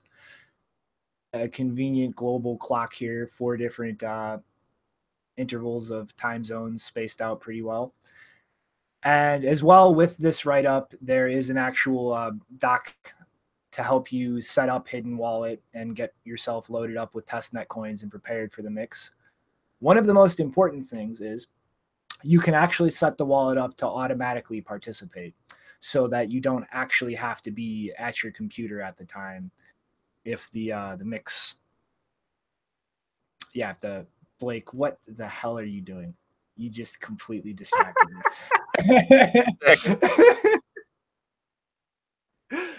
But yeah, I've been distracted. I've been distracted by the stormtrooper in the back. Oh, that's what you're talking about. I didn't even notice it moved until now. That's really creepy. Wait, he's got all kinds of buttons. I hate you, Blake. Oh, Star Wars sound. The news. This has to do with Bitcoin finances. Hold on, let me go through this important brief. Move out. Let's go. And ejecting Blake. Your weapon. But yeah, to wrap up really quick though, there is the write-up I'm showing here and the actual technical documentation to set up the hidden wallet on testnet. And you can participate automatically.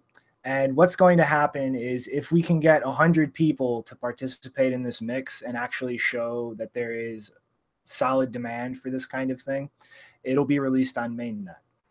If there's somewhere between the 21 minimum and 100 users, he will consider it. But part of his reasoning here is that he doesn't kind of want to throw this out there and then just have nobody using it and have no anonymity set and pretty much just kind of be a not effective thing. So everybody watching here, everybody you know who you might want to spam about that, spread word on this, because this is like once this drops out, it's a framework. It'll just work. Like it is a lot simpler in design than something like Tumblebit. It's literally ready to roll if this test goes well right now. And it's actually being developed as a framework that, first off, Samurai Wallet is intending to integrate, and any other wallet can really integrate.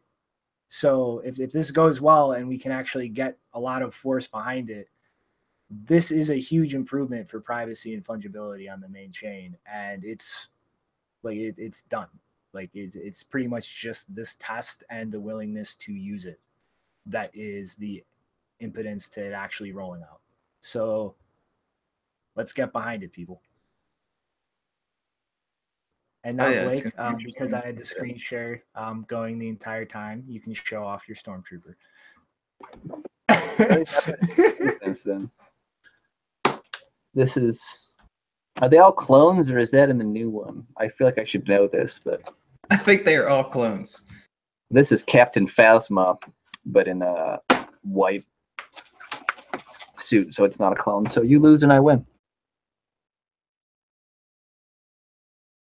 Oh, Blake. I'm really happy to have defeated Rick M in honorable combat. That was brutal. Yeah, you got me in that Star Wars combat. I don't know. When I make up the rules to games that aren't real, I end up doing pretty well. Might want to remember that next time before you engage. All right, yeah. All right, and now to get into the opposite of that awesome development I just showed everybody. Yay! More overbearing regulation from the European Union Commission. Hey, guess what, guys? Money laundering's bad. Terrorists are bad. So that means anybody who gets involved in the cryptocurrency space, we're going to stick our finger up your butt. And the one part of this that relates to cryptocurrencies is requiring all exchange platforms or wallet providers to identify their customers. And the one sticking point I really want clarified here is, what do they mean by wallet? Do they mean somebody that is an actual sole custodian of the private keys? Or are they talking about any kind of interactive service that isn't entirely local software that helps you manage your keys? Because if they mean the latter, well, is this going to require a service like Blockchain Info to pretty much KYC their entire customer base in Europe? Because that would be a big annoyance and a problem, I'd imagine, for most of their users who weren't expecting any kind of requirements like that, utilizing an air quote Bitcoin wallet. I love giving my sensitive personal information over to a company so that they can biff OPSEC and then hemorrhage all that valuable data out of the internet. I love it. Like, there's nothing better than giving some dipshit company my information. It's my favorite thing in the whole world. Yeah, and I just want to point out that I think the reason wallet is in air quotes is because they are probably going to go after the exchanges that also are either used as wallets or try to function as wallets, which everyone knows by now because you've been told 1,000 times by people like me and Blake and Chris and a bunch of other people that it is not a good idea to treat an exchange like a wallet. Do not do that, because it doesn't matter whether there are external threats to an exchange or anything like that, or a custodial wallet service. You should not be giving your cryptocurrency to someone else to hold for you. That defeats the entire security model of Bitcoin. So do not do that. Yeah, what she said. Middlemen between you and the chain, the protocol of Bitcoin, can only add value. I mean, get as many layers of middlemen as you can. Go ahead and just stratify all the controls between you and your stuff. It's going to work really, really good. No, I'm being facetious, actually. I want to clarify for anybody that is not a native English speaker. The more middlemen between you and your keys, the worse, to the extent that if you have anybody that's a middleman between you and your keys, aside from a multi-sig situation that you want to have a middleman so that somebody can't come and like threaten your family for security, that's the only time that you want to actually create a middleman, is for your own security, because you've got a relationship where you're in root control. Otherwise, if you don't... Blake, no. Bitcoin. Like when you fall out of the Titanic and there's a lifeboat in the water, you just make a human chain grabbing onto the side of the lifeboat. You don't get into the lifeboat. Like, are you stupid or something? Everybody knows that. Then you just stand up on the ground with the chain, and then you reach up to the moon, and everybody's fine. It's basic Keynesian economics. You just fucking stand on the bottom of the ocean and reach the moon. It's like, why wouldn't you do that? Or what you do is you get you get your friend to get on a floating wooden board, and then you hold onto their hand, because that will keep them alive. Well, you also have to look. Go. Annex, go ahead, man. Go ahead. I think my internet's in and out right now. No, you got it. I just jumped all over you because of my ADHD. Oh, lagged on me. I said, yeah, you have to be pretty too, though. Just climb up there. You gotta also look good. This is my space on the door, but you can hold my hand. Also, a thing that I've noticed is that people who treat exchanges like wallets, they're very willing to tell you how much cryptocurrency they store in that exchange. That's another thing you shouldn't be doing. That is basically like announcing, I bank with Bank of America, or I bank with this specific credit union in this state in the United States. Like, you should not be going around telling people, one, how much cryptocurrency you have in public, and you should not be going around telling people where that cryptocurrency is stored, because I guarantee you that someone is going to be smart enough to socially engineer that exchange, or socially engineer you so that they can get access to it. So don't go around telling people where you have money in exchanges. Yeah, that's I awesome. can't even fathom doing that. Like, it's just 101. Like, it's not even your bank stuff. Even yeah. Like, it blows my mind what I hear from some people. And just on the the other side of that, like just asking that question is just like, what are you thinking? Yeah, I've been hearing that a lot too. A bunch of people just getting asked like, "Oh, how much Bitcoin do you have?" Not even thinking about like, "Oh, that's kind of a personal question, isn't it?" What I do is when I walk into a room or a new situation where there's new people, I'll pull up my Bitcoin wallet and I'll have my Twitter profile and I'll switch back and forth a bit. Look at me. Look, I have a lot of followers on Twitter. And I'm like, hey, pay attention to this. And then I'll go over to my wallet. I'll be, look at how much money I have. Just hold on. Look at this. And then people know that I'm really, really, really cool. And it's important for me to establish that the moment that I meet new people. And if you don't do that, you should definitely do that and behave that way, because it's a really good way to evangelize Bitcoin. Yeah, but Blake, to be honest, I don't think people will care how much Bitcoin you have if you're not making over $1 million in revenue per year. I mean, are they going to care? I've heard more people than you hired. I'll tell you, I say that a lot too. I'll throw it in for good measure. I'll say that about making it, how many Bitcoins I have with the, the less than or greater than sign, right? It at least works for a little while. I'll say I was at this meetup. You'd be surprised. Like that actually does work on some noobs, I think, because this guy, he ran into my meetup conversation and the presentation, and then just like, oh shit, we lost Blake. Anyway, I'll go ahead and story. He ran into the presentation and was just like, raised his hand. He ran in late. I called on him and he was just screaming about how he had thousands of coins. He'd been in the space for years. He had tens of thousands of contacts in the space, and pulled out a folder to start pumping a token. And I had to tell him to stop, and that, this wasn't anything about telling people to invest and everything. He got real upset and left, but he came back in and continued on talking about, oh, I've got so much Bitcoin. I've got thousands of Bitcoin. I got this and that. And, just like a couple of basic back and forth questions, I could tell it's like, this dude is full of it. But, I think it did work. There was people walking out of there with his little booklet thinking about some stupid token that he was talking about. So I guess it does work on some. Well, I've been hearing this new term going around called no coiner, which means apparently someone who doesn't have any Bitcoin and is really butthurt about the fact that they don't have Bitcoin. But to be honest, I've been thinking maybe that's actually a strategy, because they don't want people to know that they have Bitcoin, because they don't want the added security risk. And so they're deliberately being nasty about Bitcoin to try and convince people that, they don't have coins when they actually do.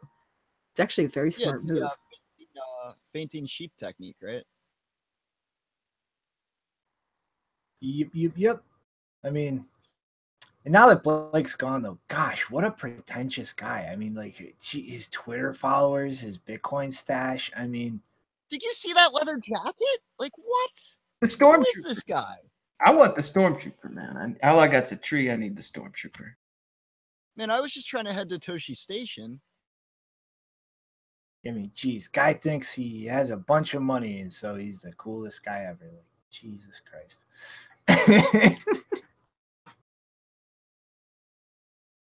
But all right. Let's move on to the last thing, I guess, guys.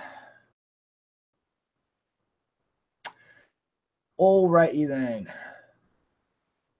For everybody spazzing out about Chris Ellis and Bitfinex and Bitfinext, this is his comment.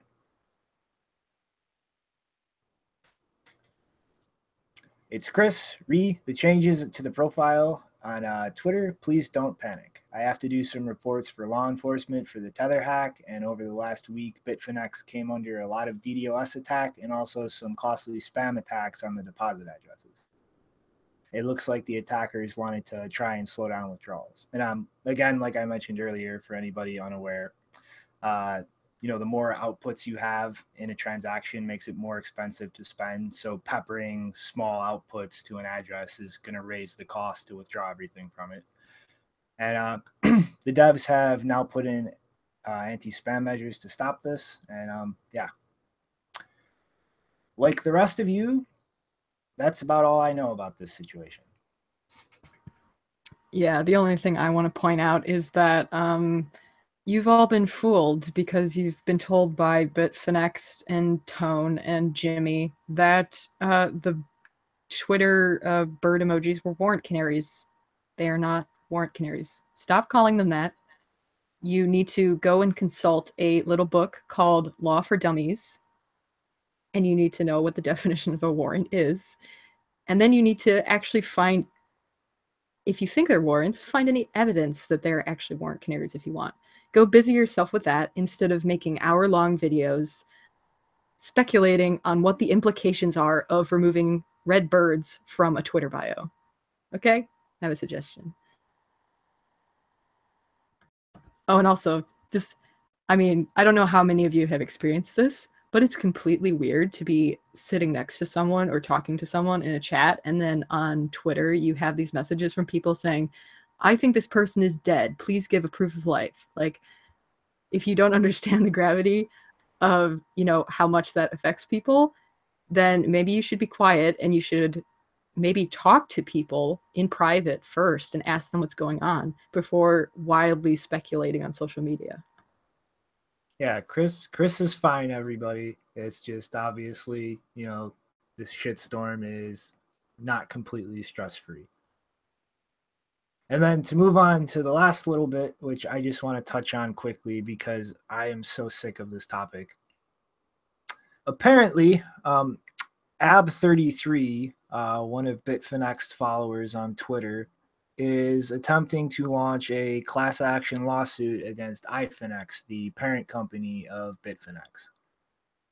And really all I want to say about this is obviously no accusations or mentions of Tether in this. Their accusations are market manipulation, for which there is no evidence I can see definitively, misleading their patrons. What they are referring to in this is the most ridiculous thing in the world. It's just simply where the company was registered out of. And this last one, publicly trading shares of a private company. And this last one, I want to say from my understanding of the situation, although I am not a lawyer or a finance expert or anything really relevant with corporations managing themselves, but from my understanding of how equity was offered in Finex, it was not publicly traded. They issued the debt token that was pretty much a redeemable token for a face value for those who lost money in the hack, and then offered to allow users holding that to turn that into equity. And from my understanding, at no time were shares or equity itself actually traded or transacted in publicly whatsoever.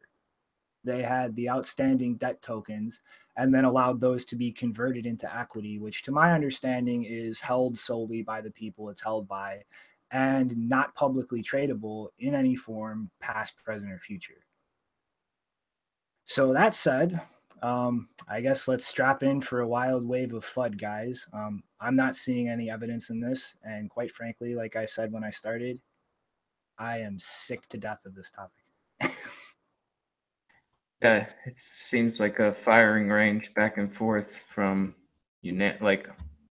unidentified people on Twitter and just and Bitfinex. And I don't know, I'm not gonna try and pretend like I know any more than the average person on this situation, but it is like I don't know, it just seems weird because to me, I think that most people understand it's like these markets, these exchanges, it's like a test bed environment. It's not exactly all up to speed, and it just like it's kind of weird just seeing like this standard come out of nowhere, and it's like if you're not following this standard from some unnamed entities on Twitter, then there's some funny business going on. And I don't know if there is or not, but it definitely is weird seeing this much light come from just unknowns. But I mean, like, I don't know. There could be knowns behind the unknowns, knowns, unknowns, all that stuff. So as far as I'm seeing from the outside, it doesn't look that shady, but I don't know. Like you're saying, I wish we could really get past it because, like, yeah, I still see this as a test environment. Yeah, I mean, you know, like I have plenty of problems and criticisms of Finex. Like when they just went, I mean, understandably so, I guess. They need to generate revenue, but when they went shitcoin crazy after they first started having banking troubles, that bothered me. And I mean, Iota is a complete piece of shit. Like that bothered me. I mean, I'm not calling them a saint, but with these specific accusations, like I have yet to see anything convincing in my mind that Finex is just printing money out of thin air. And like I just explained with this whole lawsuit, to my understanding, at no time were shares publicly traded whatsoever. Individuals were allowed to redeem an asset for them, and then they have remained privately held shares. So, I mean, it's like if you want to criticize Finex, you know, there's so many legitimate things to criticize them for. There really isn't. I mean, I don't want to say any, but not really that many companies in this space that you can't criticize or shit on for something.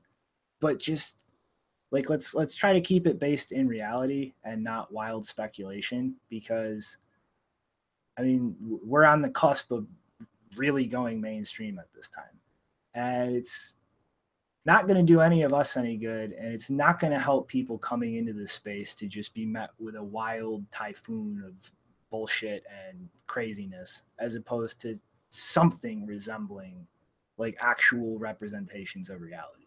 And I mean, it's, you know, I've been hammering this home for weeks now. Like it's that kind of broadening the stage is something that everybody in this community needs to really be aware of and kind of take stock of. Yeah, and also be very aware that, like any social network, Twitter is exceptionally, it's exceptionally easy to manipulate in spreading misinformation. So don't like always keep on guard with that. Always verify things, and also realize that, you know, every time you pass on information like that, you become responsible for that information and spreading that FUD. So. Mm-hmm. I mean, I guess, you know, is there anything else you wanted to mention, Janine? Well, since you mentioned Iota, I think we could talk about that a little bit, because I thought this was a very interesting blog post written by someone who apparently invested thousands of dollars into Iota, and he's really been screwed over by it, because now he's actually, at the moment, he's unable to sell it on any exchange. And he was even offered by the lead developer of Iota, said that he would buy the Iota off of him at 10% the market price, which seems like of a lacking in confidence there, buddy. But I thought this blog post was really interesting, because I've seen a lot of this behavior on Twitter, on YouTube. I don't hang out on Reddit, but I suspect it's been there too, that people are constantly shilling this thing. And it's actually ends up being really creepy, because anytime anyone comes out with like concerns about its security or its centralization, they get met with this wall of weird religious like outrage, like it's like you've killed their prophet or something. And this guy pointed out that he was targeted by that kind of stuff too, by pointing out the fact that, you know, he's been genuinely trying to be a user of Iota, and it's completely failed him. And when he points that out, he's met with no sympathy whatsoever.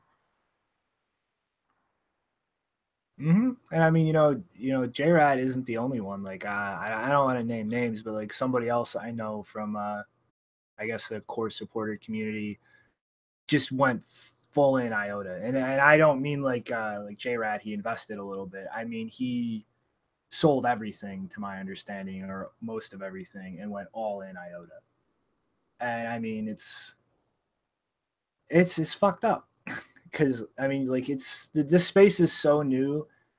I mean, you can explain every in and out of why something isn't going to work or is flawed to somebody. But if they've already built up that profit motive and that image in their head, they're going to ignore it.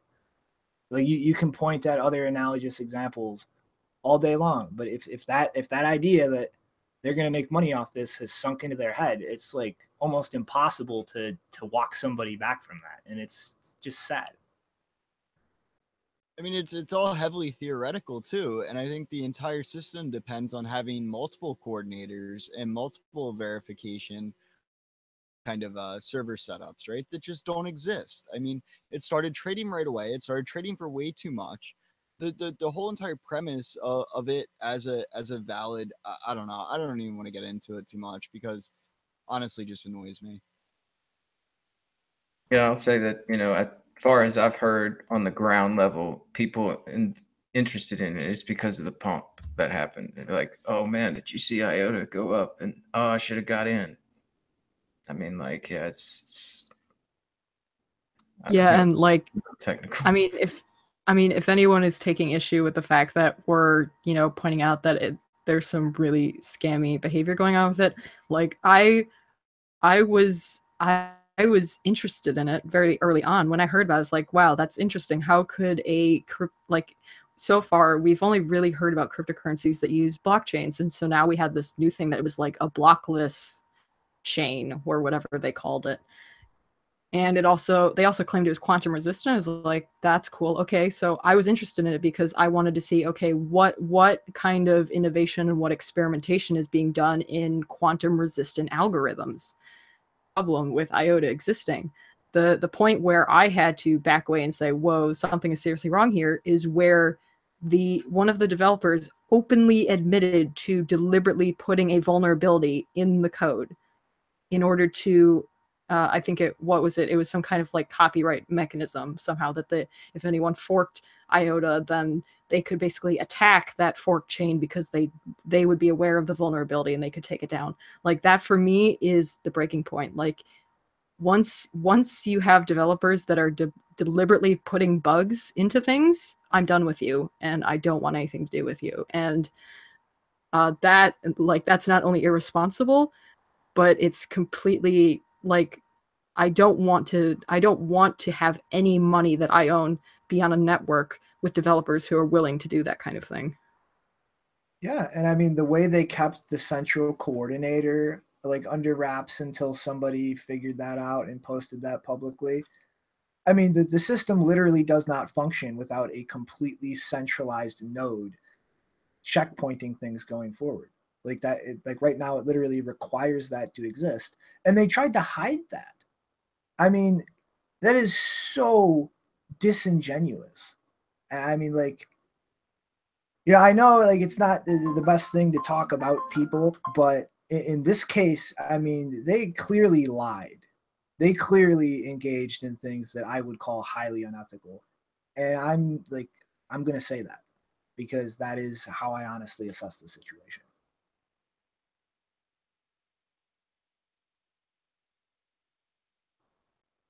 Sorry, I've been paying attention to chat. What's up, Huddle?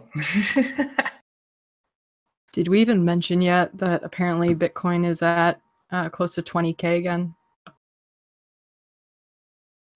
Yeah, we hadn't, but that's why the moon's in there in that artwork because, yeah, it's looking like Richard Hart was right. Oh, I wouldn't go there. Don't go there. Please. Who cares about scaling, technology, or politics? Money. Well, I mean, I thought we should at least mention the price once because according to some technology marketers who are obsessively following Bitcoin and cryptocurrencies, there is nothing to talk about besides price. So, we're kind of taking a risk here talking about things besides price. So I think we should hedge a little and mention price a little bit to make them feel a bit better. Okay, well, I'm just like what we were saying in the mumble earlier. It's just like today, it's like the price, it's starting to look like, I don't know, that the market is like these news stories and everything kind of line up to explain the price as much as like, because I guess the price is the easiest way to explain Bitcoin to the general market. It's not the opposite where it's like the market can dictate the price. And I mean, like there's I don't know, it just seems like there's some stories kind of backed up, just sort of waiting to come out. But I don't know. The price, I don't like talking too much about it just because, I think it's a good, interesting thing to get people in Bitcoin. But I think for the most part, it's I don't know. It's not really, I guess it's relevant, but it's not like super relevant to what, it's, I don't know. I think the price could go down and it's still going to go back up eventually. I mean, like for my lifetime, I think it's going to eventually continue going up. I don't even, go to an exchange or a block explorer anymore to look at the price. I just wait for Bitcoin Mom to make a tweet in her long thread of selfies about her reaction to the Bitcoin price increasing by $1,000. Yeah, that's so if you want a good indicator, go to Bitcoin Mom's Twitter. That's usually the only time I'm like looking at the prices when I see Twitter just blowing up about it. It's like, okay, let's go check it out.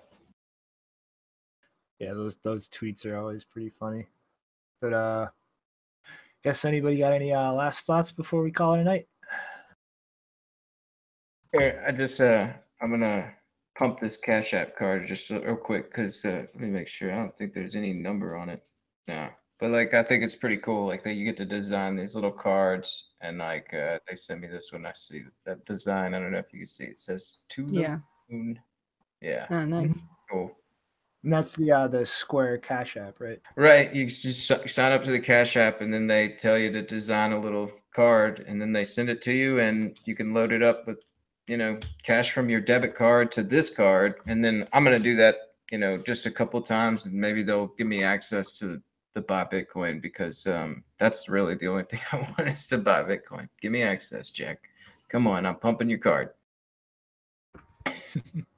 Actually, I think it would be an interesting idea because I saw that you had to the moon, but you have the option to add like a custom phrase to the card. I would see it as a good kind of OPSEC decision to actually add a credit card or debit card like number instead of a phrase, because then when people look at the card, they wouldn't be able to tell that it's a Bitcoin card. They just think it's a fancy looking Visa card. Yeah, I don't know. I just like I don't know. I did it. I like took my time with it. I was like, I'm gonna make this look good. So yeah, it looks all right. I kind of dig it. To the moon. I'm not gonna show it to anybody unless, I don't know. I'm terrible at OPSEC. I'm terrible with it. Well, I mean, to be fair, they make customizable credit cards already. So like, there's a couple of services out there where you've been able to design your own card for a while. So, I mean, it's not unplausible that you could write Bitcoin on a non-Bitcoin card. So, yeah, it's a good idea, Jane. But I'm still at the point where I've spent maybe 10 years now trying to convince myself to pay the extra money to put Starship Enterprise on a debit card or something. I still can't convince myself it's worth it. Afraid the cashier's gonna rag on you. Yeah, it's a little bit of geek shame. I won't lie. And maybe just for kicks, we should read off the block height at the end of the show. Yeah, ding, where ding, we want to timestamp it or something. Not that that's really effective. What we should actually be doing is we should, because the most effective way to use the block height as a kind of timestamping mechanism is to read off one when you start and then read it off the current block height again when you finish, because then that establishes a 10-minute window that you could not have created it before that time. Yeah. So where we All at? right. Well, everybody, if you haven't already, remember that block 499,685 was the block that you liked and subscribed, if you felt like it. Night, everybody. Night, everyone.